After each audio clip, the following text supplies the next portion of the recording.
Welcome to the aggressive life. Today we're going to do something different. How often do I say that, Dirt? Do something different? At least twice a month, I think. Twice a month.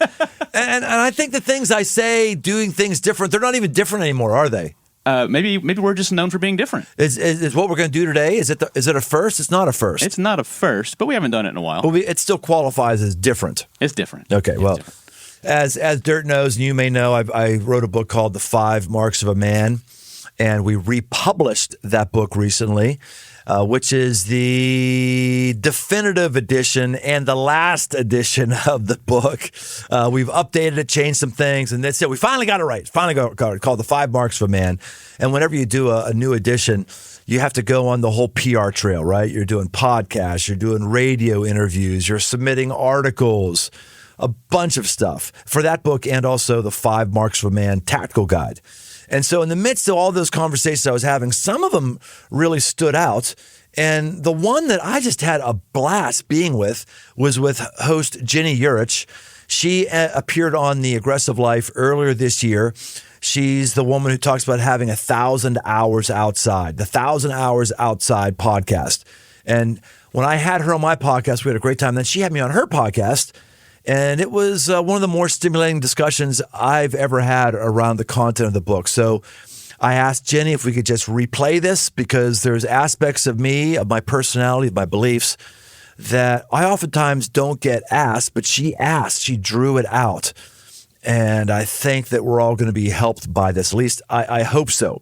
If you like what you hear, be sure and check out Ginny's podcast, 1,000 Hours Outside, for everyday inspiration on how to do just that, to get outside the confines of your 4 walls or your 4 windows of your car and do something that's out in nature. Next week, we'll be back with some conversations to finish up the year. But till then, why don't you hear me and my new friend Ginny talk about some stuff that I think is pretty important to get you moving. Let's go.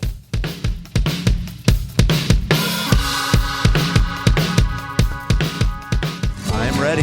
All right, here we go. Welcome to the 1,000 Hours Outside podcast.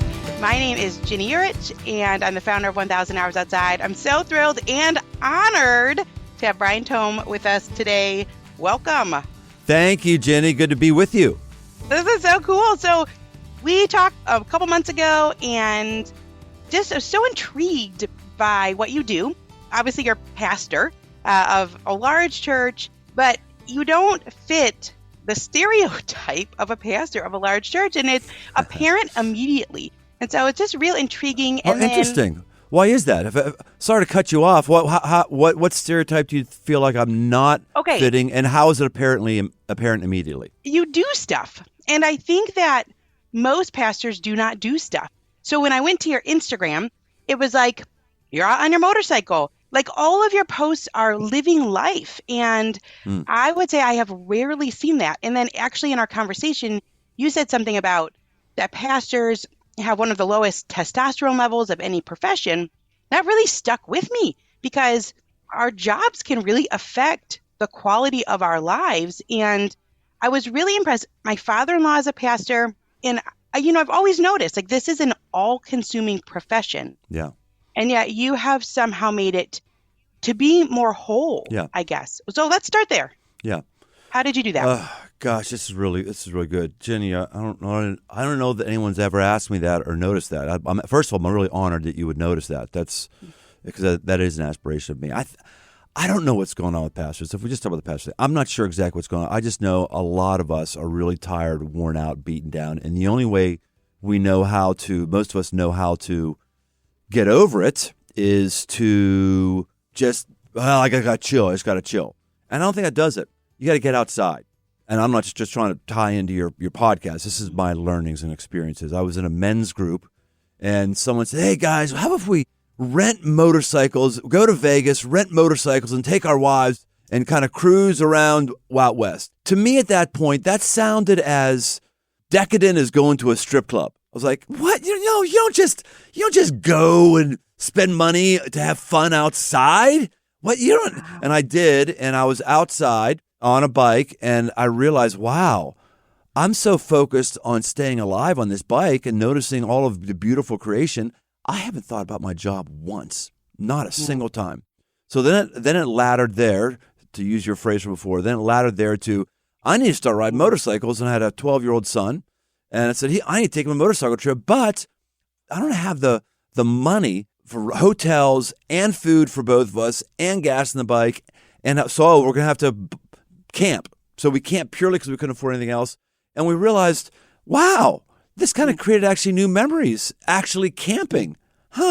Not bad. And then from there, I've gotten into hunting. I just got back from an elk hunting trip, which I actually more say it's an elk hike instead of an elk hunt.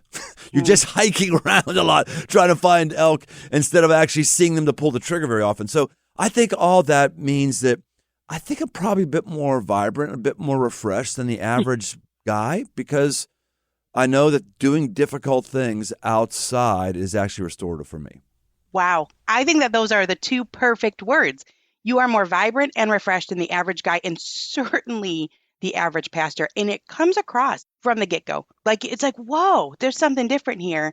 It is really empowering to others to have this message like, look, your whole life does not have to be this one thing. And then to see that when you do these other things, it also enhances what you're doing as a career. Right.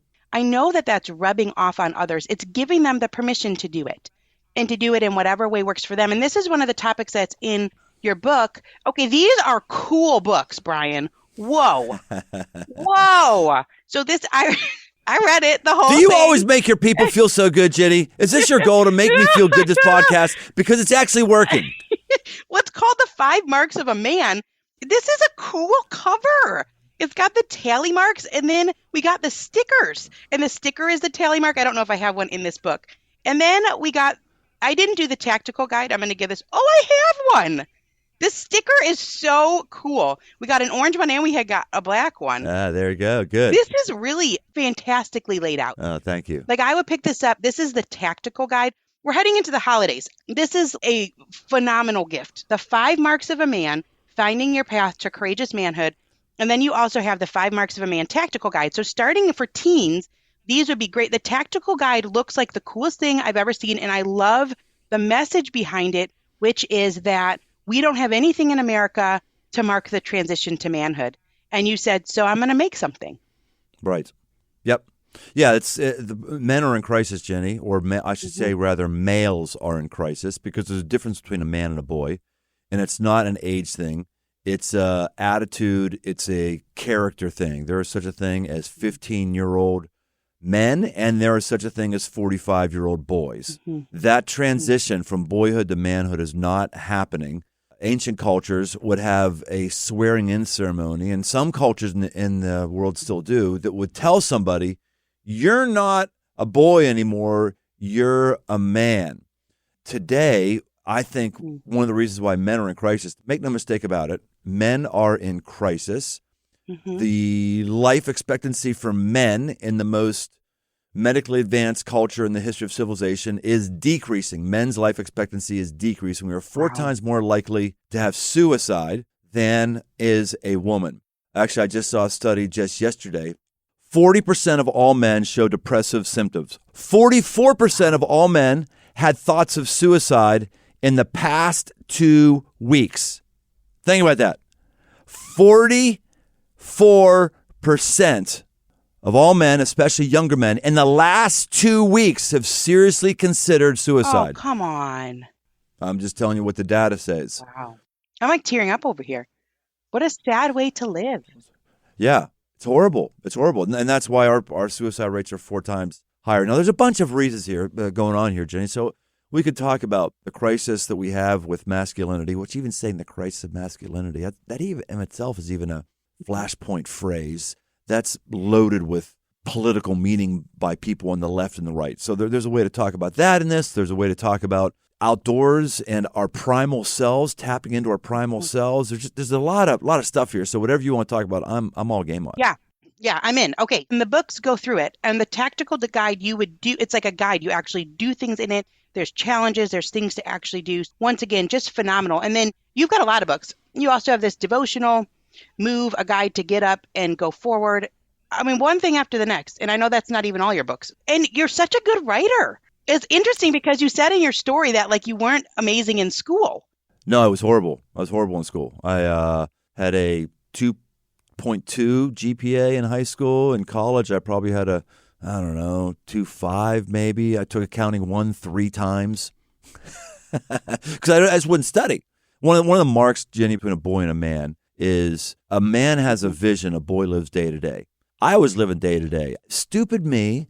I didn't realize, hey, if you get a college education, you have a higher likelihood of having a higher salary, which opens up more opportunities for you, opens up more potential scenarios in your life. That vision I just didn't have. And so I was a pretty late bloomer. And who would have known, if you would have told me back then that I would actually write as a part of my living, that every week I have a brand new term paper I got to turn in, and it gets graded by tens of thousands of people every single weekend. And I got to do that. I'd be like, oh my gosh, you got to be kidding me. But here I am. And, God does unusual things that we could never hope, anticipate, or expect. And it gives us a lot of hope as parents, because if you have a child that is struggling in a certain way, it doesn't mark the whole path of their life, that you change and you grow. These are phenomenal books. Let's start with Play, just because it's a really good fit with this podcast. Okay. So we talk about the 5 marks of a man, and you go through these 5 marks. Within each one, there's these different subcategories, and they're so creative. Boys are short-sighted. Men play the long game. Boys want to go with the flow. Men are willing to stand against the tide. So each chapter, so cool. One of the chapters is about play, and you wrote something in there about play that I had never read in my life. So boys live to play, men play to live. This is in the men are team players section. And you said, I have never heard this, play purges unhealthy desires. And you talked about how we're wired for pleasure. And I don't know, nobody really talks about that. Certainly nobody talks about that in the church. Right. Can we start there? I know there's a whole lot in here about play, but I thought that was such an interesting one. Like you were saying, these people that you see, and especially I think in the pastor world, they fall and their lives become a mess. And you say, look, I look at a lot of them and they're not playing. Yeah. Okay. So this may be very basic for some people.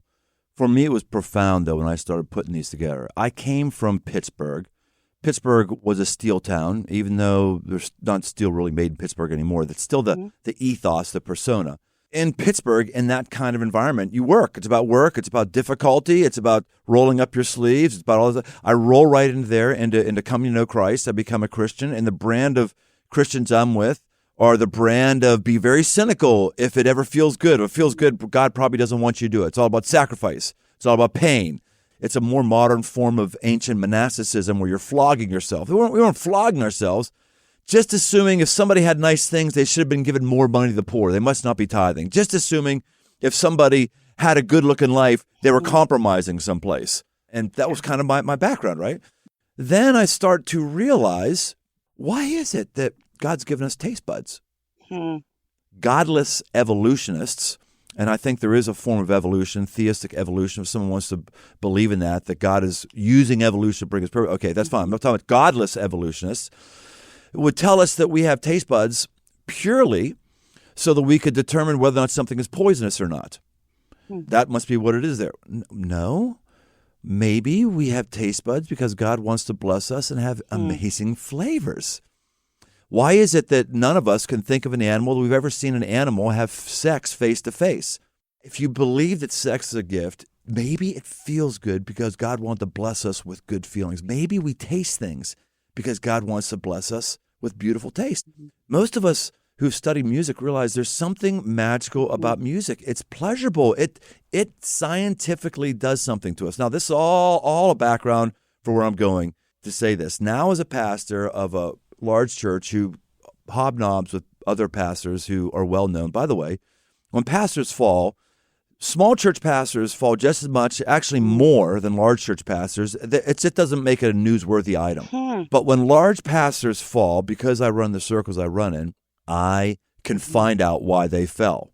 And there's 2 things that they all have in common. You want to guess what those things are? Well, I'm guessing that one of them is they don't have recreation. They don't play. That's what I'm guessing based off of what I've read. That's true. No life-giving hobbies. And maybe no good relationships. That would be my second guess. Yes. Damn. Who are you? Book. Yes. It's more specifically. Like I don't even remember. That was in the book. I thought those 2 things came to me after I wrote the book. Well, you talk so much about having a team and not being a lone wolf. Yeah, they don't have life-giving hobbies.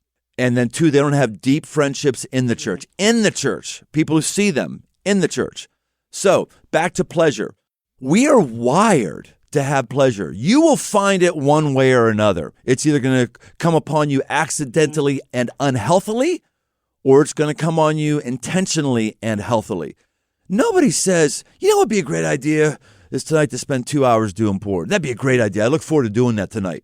No one, when they get done doing porn, which is way more than people recognize or will admit, nobody, when they get done having a porn session, goes, man, that felt good. Whew.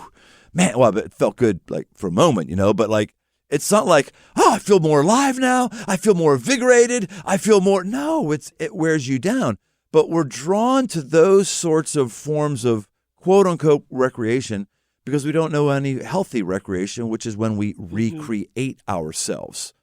And if you don't have a healthy form of recreation that you look forward to, that you budget against, that's on your calendar, that you're going to have something that's unhealthy come your way and you will be out of control. So you can get on the front end and you can enjoy your life and you can have some healthy play, or you can wait for a fall because you're created for pleasure, whether you embrace it or not. Wow. I have never heard this. I mean, I've read so many books about play and never heard that perspective. And this is just one small chapter of this book. It's fantastic. And there's other things in there. Like you were talking about Dr. Stuart Brown, which I have his book, who is a medical doctor trained in internal medicine, psychiatry, and clinical research. And you said he recognized the importance of play by discovering its absence in the life history of murderers and felony drunk drivers. Wow. Is that powerful? Right. Well, one of the cool things I got to tell you right now, I've been trying to track down that dude for years. Wait, no! And I finally found him, Dr. Stuart Brown. Did you get to talk to him? Yes. I haven't got to, someone who works for me tracked him down, and so we actually have him booked on my podcast. So I can't wait. Is it next week? It is next week. So, yeah, he blew me away. His conclusions, I look forward to digging into this more, was more specifically, Jetty, the thing that all murderers, all mass murders had in common was the absence of rough play as a child. Whoa. Yeah, the absence, and his theory is that when you're wrestling around as a little kid, you're wrestling in the grass, or let's say you're climbing tree houses with friends and you get in a fight or whatever. When you catch an elbow to the nose accidentally or something like that, and you feel pain because somebody just put pain on you, and you go, ow, it enables you to empathize and understand pain. And so these folks had the absence of rough play, and they would kill small animals and have no remorse about it at all. And so that's one of the things that he mentions in it. And so, yeah, let your kids wrestle, let them get bloody noses. You might actually stop other people from being murdered. That's just his conclusion. How to stop murderers. 101. That's just incredible. Yes. Well, and then you had another quote of his in this play section where you said, when adults don't play much, and this is the majority of people. I don't think many adults play much. No. When adults don't play much, the consequences are rigidity, depression, lack of adaptability, loss of irony. This is so fascinating. And I love that you put in the book, you went through and you talked about in this section, in other sections, like certain companies are mandating some recreation, some downtime. Like Google mandates it 20%, 3M mandates it 15%. And then you said God mandates it a minimum of 14% with your Sabbath. Yeah. Well, it's not the Sabbath, it's all the festivals. We look at all those festivals in the Old Testament and we think, oh my gosh, more rules, more holidays. I got to do those things now. But we forget those things were blowout parties. Most of them were. Those things were times of celebration. And we just tend to not have that in our culture. And I think it's so funny, Jen, it's not funny. I would really, really love to get to the bottom of what is happening with mental illness in our culture. I don't understand how it's come up on us so much. It also seems to me that sometimes we're just taking the easy way out and labeling something as mental illness instead of saying, no, that person's just unhealthy and out of control of their life. I believe in mental illness. I believe that medication is necessary for some situations. I just don't understand why we're having it the level we do now that we didn't 50 years ago. One theory is maybe it's the hormones in our food. Another theory is we're more inside than we've ever been before. And when we're outside, it's restorative. Another theory is we're imploding ourselves because we're not playing. Going and playing the slot machines and gaming is not play. I go to Vegas every other year for something, and I like playing blackjack, so I'll play blackjack. That's fine. I've got a budget. I can lose. I lose the thing. But that's not the kind of restorative play that I can be carried on with for the rest of the year. Well, and that's a whole point. This is another point in this section that also no one else is talking about. You said most likely your best and worst days are still ahead of you. That's a powerful statement. I don't think anybody thinks like, I've never thought that. I just think the best days are ahead. No, I mean, there's some hard days coming. No. And you're saying, look, when things are good, you have to suck the joy out of life because hard times happen. And so you have to go have fun today. Go have fun when you can and bank that up. So that's a really interesting perspective too. Yep. Yeah. And a while ago, I said on stage, your worst days are coming. Your worst days are ahead of you. I just put that, your worst days. And part of it, I think I said that is Crossroads was really growing a lot, and is still growing a lot. That's my day job, Crossroads Church. And I kind of like to fire a shot across the bow of kind of the mega pastor, everything is happy clappy, everything's going to be perfect, everything's going to be nice. And I believe things are going to be good and nice. I like all that. But I also just want to do just some differentiation and just say, yeah, your worst days are ahead of you. And man, people came at me like, well, you're uttering a curse on somebody. I'm not uttering a curse on anybody. At least there's going to be one awful day. It's going to be when you die. True. If it's quick and you have a heart attack and it's excruciatingly painful for 10 seconds, or if you're in hospice at least we can believe the very end of your life is going to be painful. Even if you're hit by a bus, it's going to be a second of pain, an awful pain, right? So it's coming then, or it's coming in your layoff, or it's coming with a diagnosis of a child, or it's coming. I mean, awful stuff is coming. And when I realized that, like, well, right now there's not awful stuff. Let's take some preventions out on the awful stuff that may yet to come. Hey, have you ever considered God gave you your life and he wants you to enjoy it? Have you ever considered that when a parent looks at his child and he doesn't know how to sit in the sandbox and play, a parent's heart goes stale. We go, oh, what is wrong? We don't like. I think that our Heavenly Father looks at his children, and those of us who don't know how to play or forgotten how to or think it's frivolous to, I think it breaks the heart of God. I think this is a life-changing, a world-changing message. Absolutely. And especially coming from a pastor, because I think that most people, whether they attend church or not, they have a view of a pastor as often stiff and, like you said, often not exuberant. Or what were the words you used? Your words were so good. Vibrant and refreshed. If people were like, okay, give me 2 adjectives to describe a pastor, I don't think anyone would use vibrant and refreshed. And maybe less they're talking about you. So interesting. I think this is fantastic. Well, think about Jesus. I mean, come on. Do you think people followed him because he looked like he was a serious man of business? No. In fact, he says, John comes fasting, and you says he has a demon. The Son of Man, myself, I come, you say that I'm a drunkard and a glutton. Why did they say he was a drunkard and a glutton? They exaggerate things because they saw him drinking wine and they saw him eating nice meals. Wow. I've never thought about that. Okay, so that's Jesus, right? That's Jesus. Mm-hmm. Jesus had a level of attraction in his life.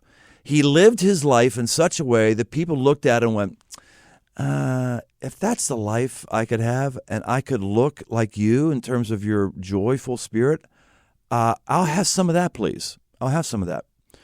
And if you want to have a spiritual impact on people around you, whether you're a pastor or whether you're a parent, whatever you are, and someone looks at your life and they don't want your life, then they'll never believe your beliefs. Wow. You've got to have something about you that says, that I want it. And I'm sorry, people are not attracted to beat down, depressed-looking faces and boring, monotonous filling out of the checklists. That doesn't inspire anybody.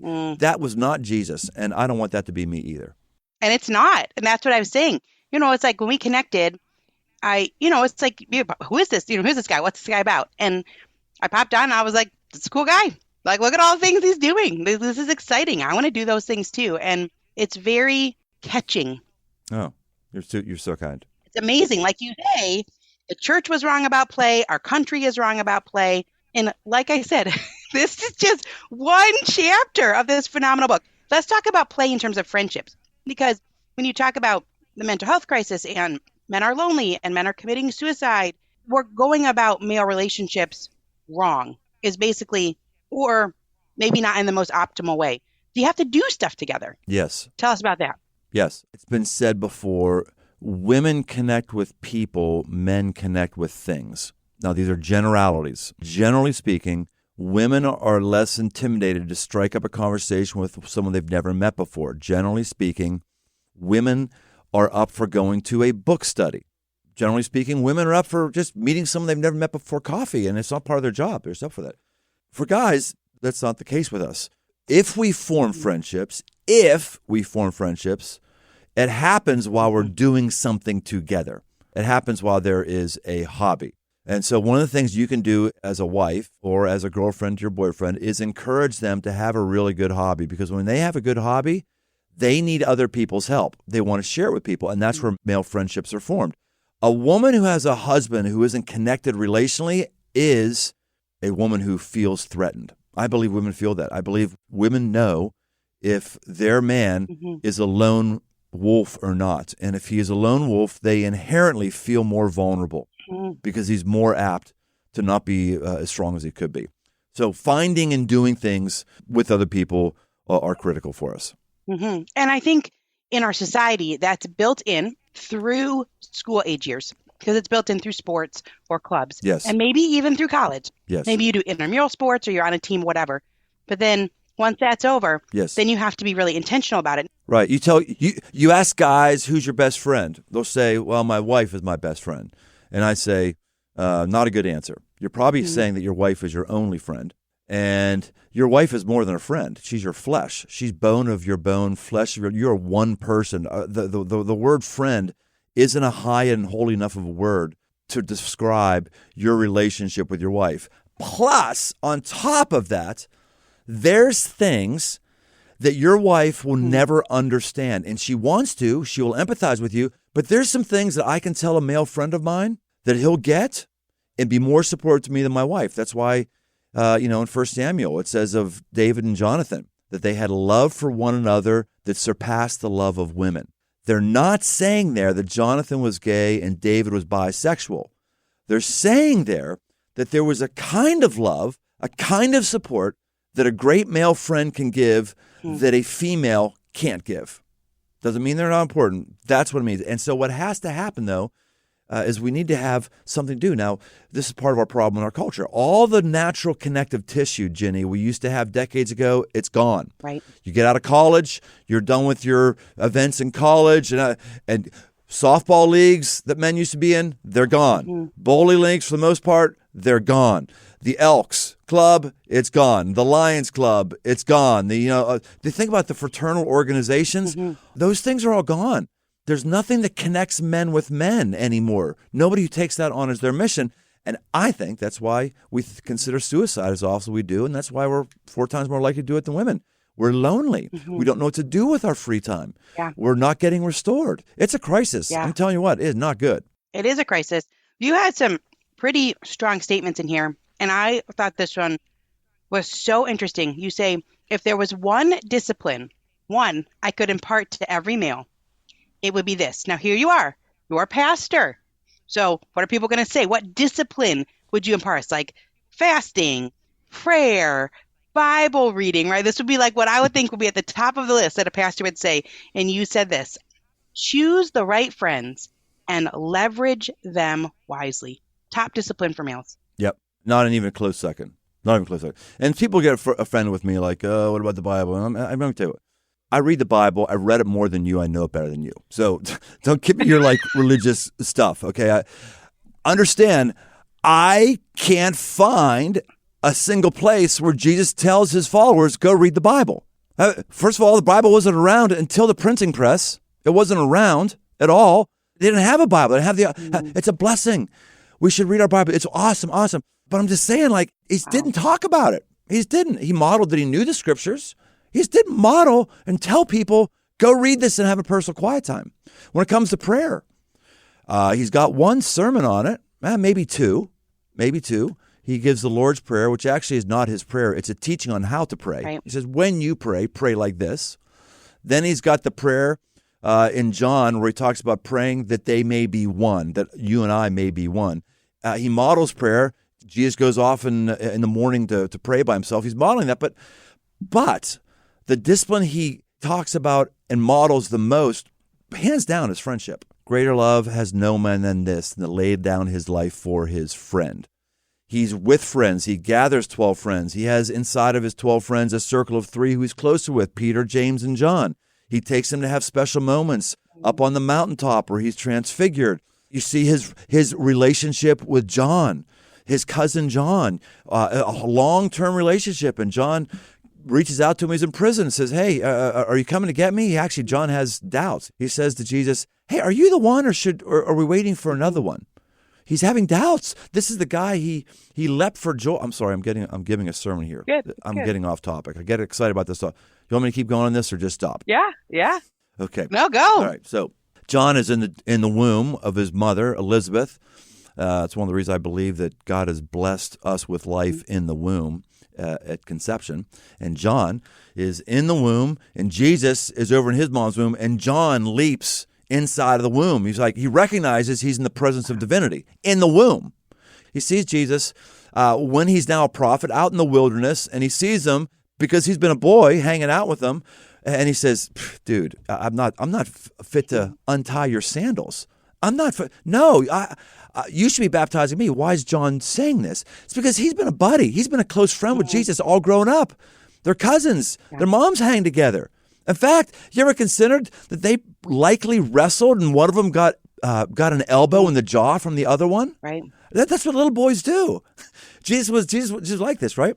So he declares him, but then he goes off into prison.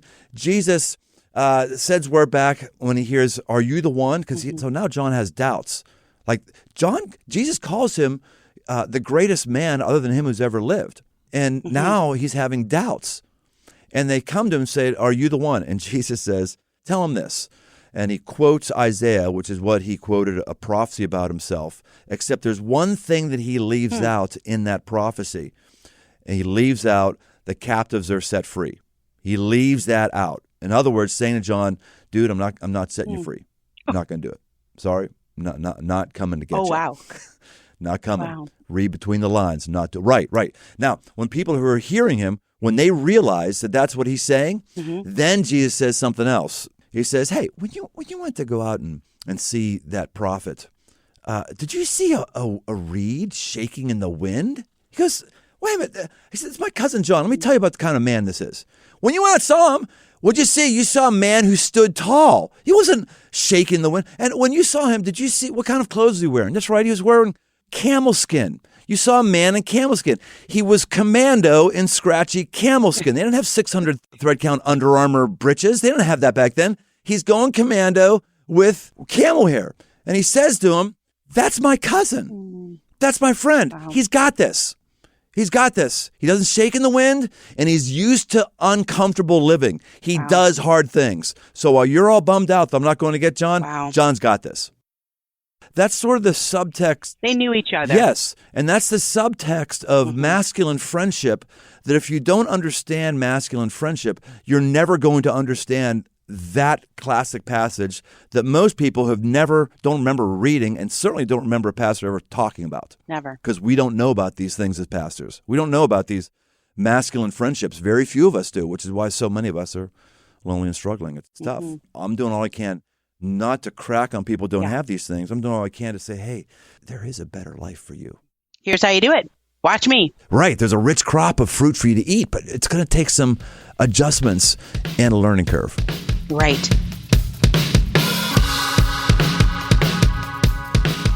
I know what you need on your plates this holiday season because I've had it on mine recently. Flying K Ranch beef. Oh, my freaking goodness.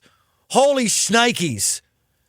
There's benefits to having a podcast that's growing. One of them is the people send you free stuff hoping you'll like it and then talk about it. That's what happened with Flying K Ranch Beef. They sent me a smorgasbord of steaks.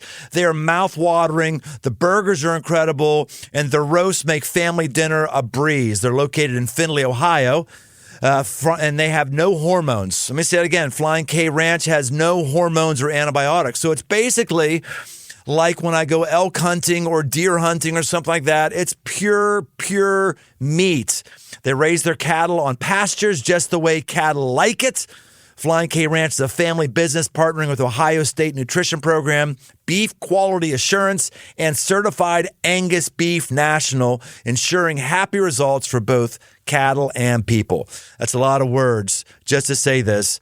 The beef is amazing. Order it now. Get it on your table over the holidays, and you will not be disappointed because I have not.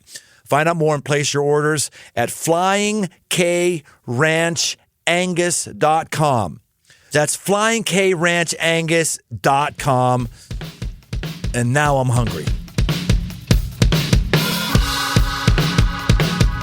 There's a couple other passages I want to read.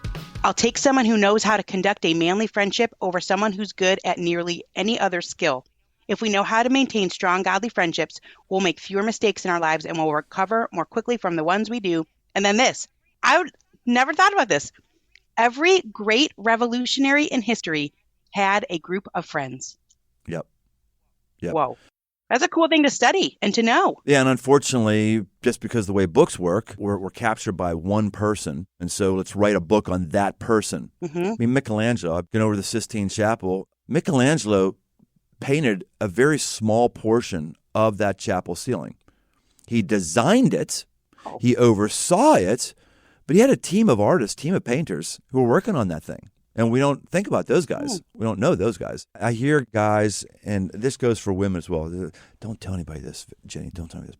But actually, the 5 marks of a man actually work for women too. Don't tell anybody this, because it's actually a man book. But it's actually, women get a lot out of this book too, because women also can be these 5 things.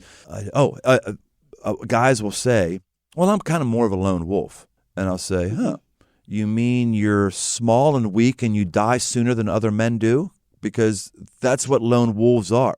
Mm-hmm. I met a guy, and I spent some time with a few wolves out in Montana, a guy who trains them for photo shoots and stuff like that. And he clued that in me. He said, hey, the lone wolf is a weak, sickly, prematurely dying wolf because it takes a pack of wolves to bring down an elk and be able to eat.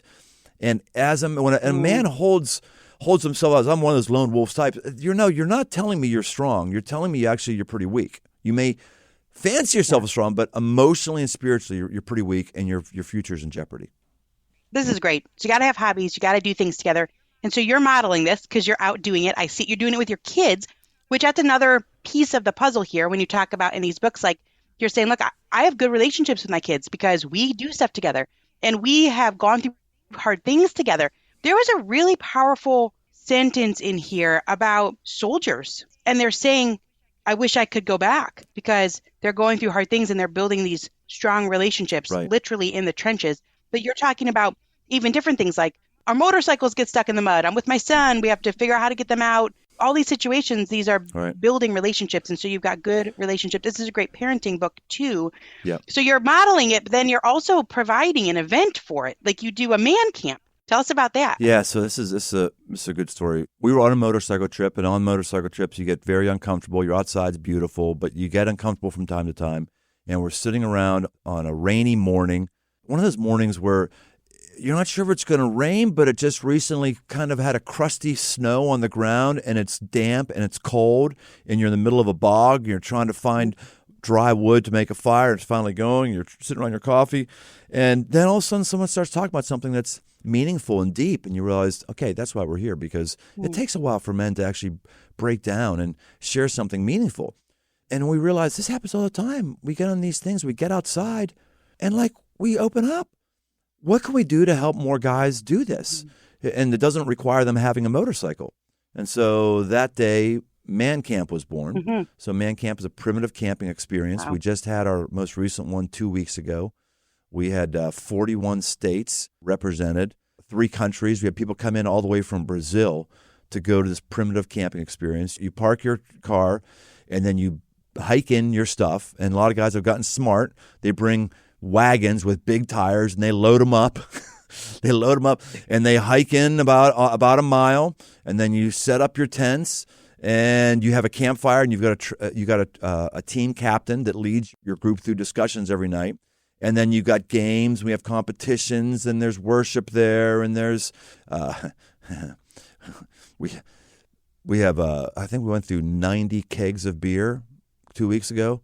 We had to go out for another keg run, and we intentionally put the beer on the beer trailers right beside the prayer tent because people are standing in line for beer at the beginning, and they're looking over like, what is that there? And then by the end of the weekend, there's no beer lines, and there is lines of probably about a half hour long to get into the prayer tent to have somebody pray for you. And it's kind of the whole package just kind of comes together where it's not for everybody. It's not for everybody. Like, you got to have a sense of humor when you're waiting in line to get in the prayer. We have guys with like stadium vendors go up and down the line with choices of cigars and cigarettes that they can pass the time with before they go in the tent. And it's just kind of a humor thing. It's kind of humor. But again, but this is not for everybody. No, it's not for everybody. Well, sure, but, yeah. There would be so many people that would be like, this is wrong. Right. Well, so I'd say that's why there's so many people who don't understand men. If you get any 10 guys together for a campfire and you think there's not going to be tobacco there and you think there's not going to be alcohol there, you got to get out more. That's just not. You may not do tobacco. You may not do alcohol, which is fine. This is not pro. Let's do this. It's just it's an example of we want to make a space for guys that connect, and guys are connecting, and we're seeing miraculous things happen. Mm-hmm. This is really a lot of work, Brian. Like when you talk about there's captains and there's games, and you have this whole setup, and you have people coming from all over the world. Yep. I just want to say kudos to you. That's a lot. You're doing a lot. It's a lot to figure out. It's a lot to figure out a birthday party. Yeah. Let alone an event like that. It is a lot. But it's a gift. It is a lot, and I spearhead much of it, but all these things come because of the friends that I'm with. Yeah. It's friends. We started this camp, and all those friends are still pulling it off every time.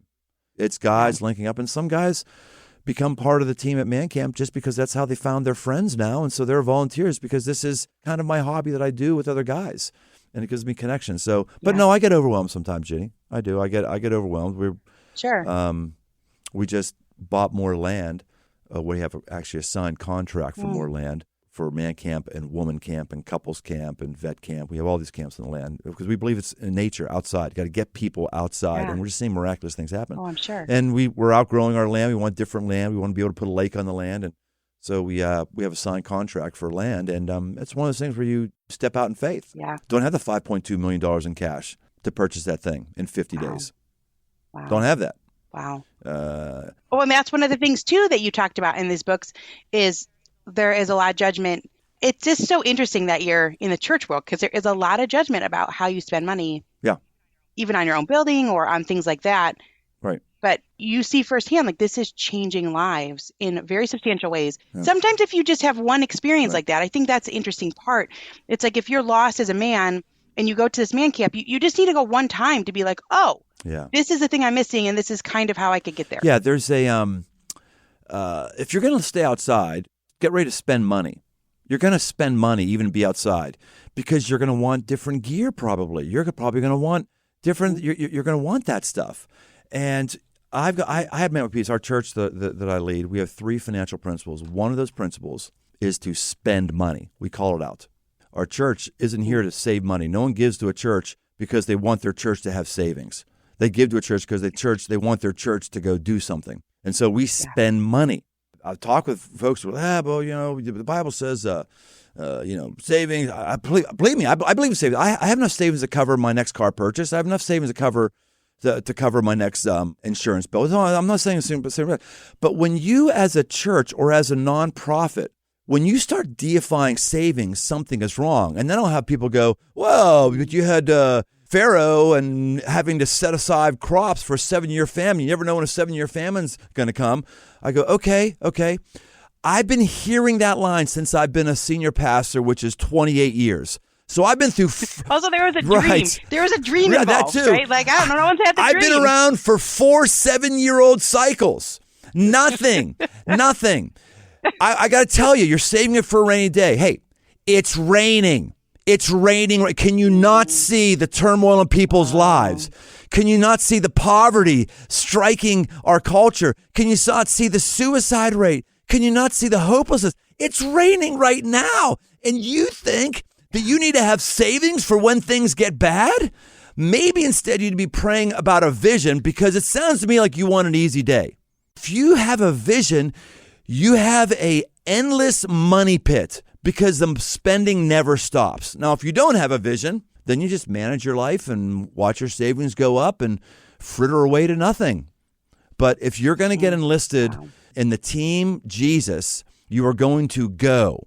And when you go, and he tells us to go, there's a cost there. And I don't think a lot of us are willing to pay that cost. And I'm really not talking about the spiritual emotional. I'm literally just talking about the financial cost.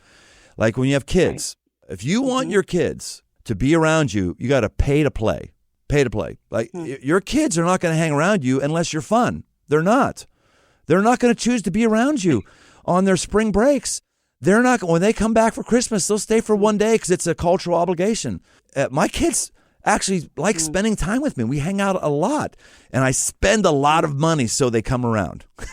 I'm buying dinners. Good. I'm buying a pool. I bought and sold boats. Wow. You pay to play. And I just think a lot of us are not recognizing that an adequate use of your money is to spend it to have fun with people you love. I think that's a godly pursuit. Wow. Where is this camp? Where is the big new one? Well, we just bought property beside our current one. It's in Ripley, Ohio. It's right on the river, or Neville, Ohio. Same thing, Neville, Ripley, Ohio. Wow, right next to the other one. It was available. That's so cool. Well, that's why it's the cost that it has. They're probably taking advantage of us a little bit because they know that we would prefer not to move, but we looked at property. They know that your God owns a cabin. Yeah, there you go. There you go, Jenny. So we're working on that, and it'll be fun. And it's tough. I want to hit one more topic. Yeah. All right, here's the last one. It has nothing to do with being outside at all. It just has to do with my own personal curiosity. And since it's my show, I get to ask whatever questions I want. You say you had a vision to start a church, which is Crossroads, for people who had given up on church, but hadn't necessarily given up on God. Yeah. Which I don't think anyone says, but it is a huge part of our society. This is the world that we live in. What does that look like to have a church for people who have given up on church, but haven't given up on God? Well, I think it's interesting. I've said that a lot, and no one's actually ever asked a question to dig deeper on it. That's interesting. You're a good, inquisitive person. That's really good. So I think there's two things that I think about in that category as it relates to Crossroads, or if I know someone who wants to start a church. There's two things. One, you have to have the externals be the kind of externals that people enjoy in their day-to-day life.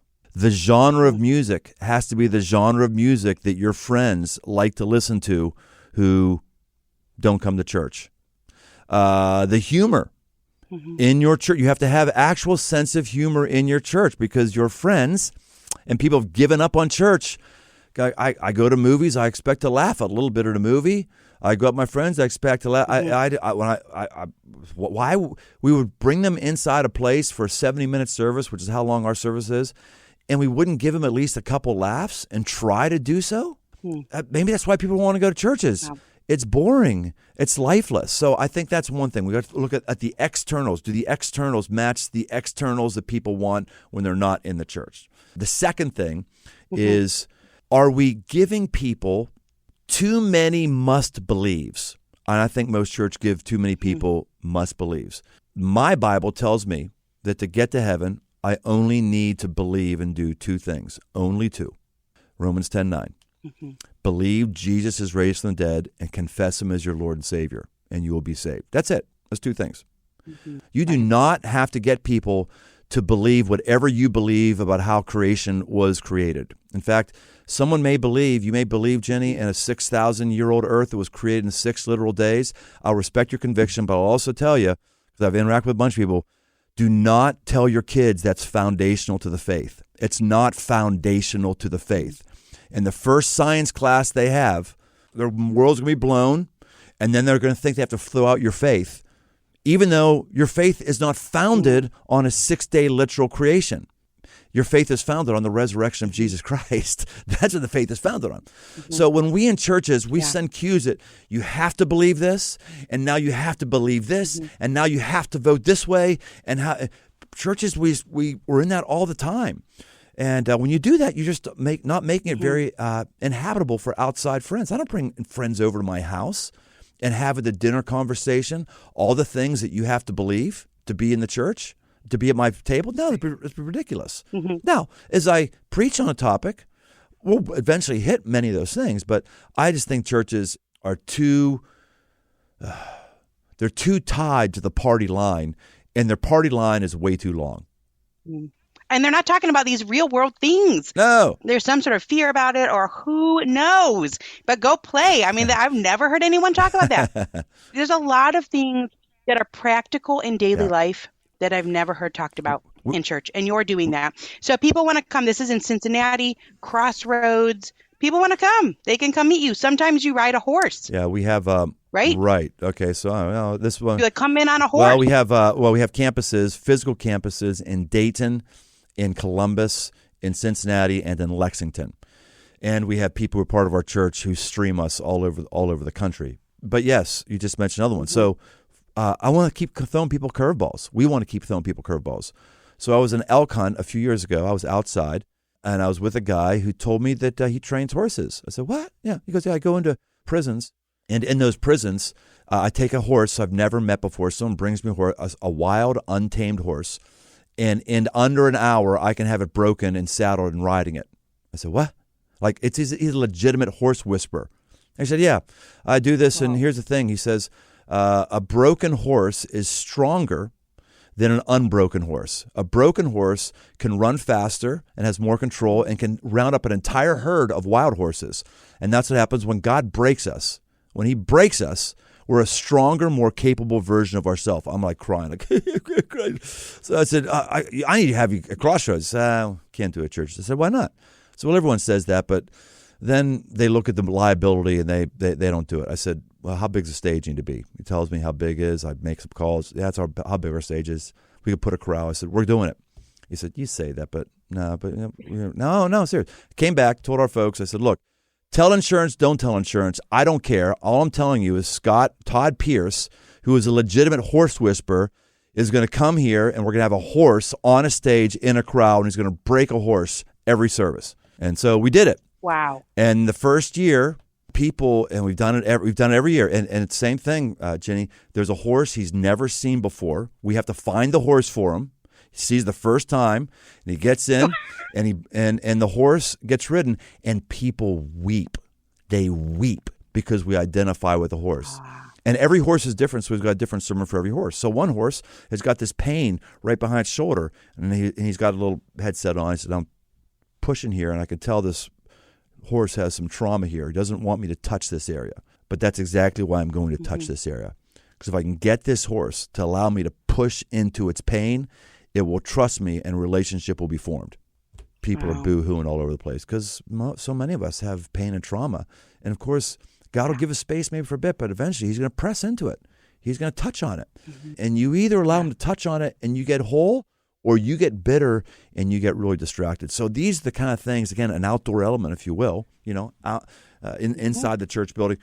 Nature, and it's incredibly risky. And fortunately, we haven't had a horse jump out of the crowd and hit anybody. We almost had a stage collapse once. That would have been disastrous. So we at the beginning, when we were doing a run through on Sunday morning, we had 3 services that day, and so we had 3 horses in on the stage, and we play music during it. So the horses actually started moving the music, operating as a herd, and they would stop and turn, and that weight of them stopping and then turning repeatedly. The stage with 3 horses was starting to shake. Oh, stop! Get the horses out of there. We don't need a collapsed stage. So, yeah, fun. Well, what a message. What a message. Brian, this has been phenomenal. I cannot speak more highly of your books. I was really floored. I mean, I was interested. I read things that I'd never thought about before in certain ways. I love how you tie in creation with our spirituality, with our day-to-day lives. It's really powerful. I love just the way they look. These are really phenomenal books. Heading into the holidays, The 5 Marks of a Man, Finding Your Path to Courageous Manhood. There is a tactical guide that you could get with it. There is this devotional, great for your sons, great for your husband, great for your guy friends, great for you. Great for you. I loved it. I got a lot out of it. So, Brian, thank you. I'll make sure I link to everything. We always end our show with the same question. What's a favorite memory from your childhood that was outside? Oh, gosh, I have so many. I'll just say it was building tree houses, and specifically just the massive fear of the first time you get above the ground over your head, and you've taken a little scrap piece of wood and some scrappy nails you found in your dad's garage, and you put a couple 8-penny nails in there, and now you're standing on a step above your head, and you're going, oh my gosh, could I die here? That adrenaline, I miss that adrenaline. I don't remember the last time that I had a sort of adrenaline surge that was somewhat managed. So everything with tree houses. Yeah, and so many kids don't get to do that these days. No, not at all. It's sad, Jenny. Yeah, there's just not as many opportunities. I grew up in suburbia, but it seemed like if you wanted to find woods and just kick around in woods, and you wanted to build a tree house, you could do that. There'd be someplace. The Catholic Church property, they had maybe 2 acres they weren't too concerned about with, or something else. But I just don't see many kids being able to get out. And in their defense, I don't think that there's the same opportunities as there was when we were kids. Right. There's not, because there's not other kids out. And that is really what the draw is. Yeah. And so when you choose to do that, you are really changing things for a lot of people. When you let your kids go and they're out in the neighborhood, that's going to change the life of the neighborhood. It's a really big deal. Brian, this has been fantastic. Really, thank you. I mean, you're like this huge mega church pastor. You could be on anyone's podcast, and here you came and spent this time with us. I'm so thankful.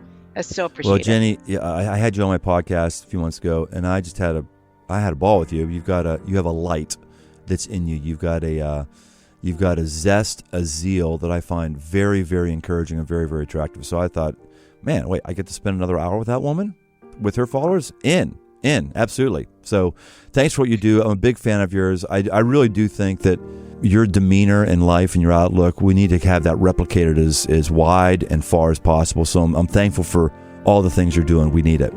I so appreciate that. I will cherish those words. Thank you. Yeah, you're welcome.